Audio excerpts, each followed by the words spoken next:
দেখেন, আমি সেই ছোটবেলা থেকে ছাত্র রাজনীতি, যুব রাজনীতি করে এখানে এসেছি। আমি শ্রীপুর উপজেলা চেয়ারম্যানও ছিলাম 2008 থেকে 14। 2018 সালে থেকে অদ্যাবধি পর্যন্ত সংসদ সদস্য হিসাবে দায়িত্ব পালন করে যাচ্ছি।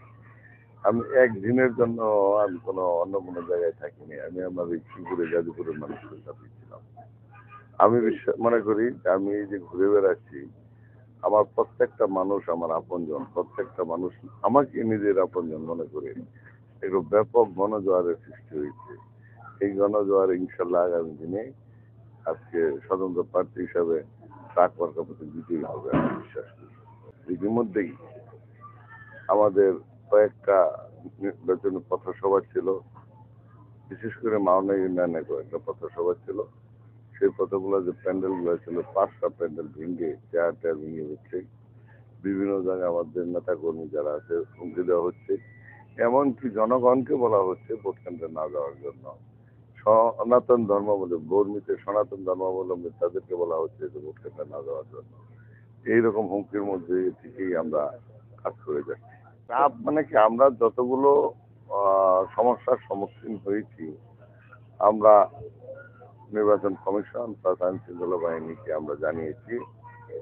নির্বাচন কমিশন এবং আইন শৃঙ্খলা বাহিনী মোটামুটি ভাবে ভালো পদক্ষেপ নিয়েছে, যেই কারণে এখনো পর্যন্ত অনেকাংশেই শান্ত অবস্থা বিরাজ করছে।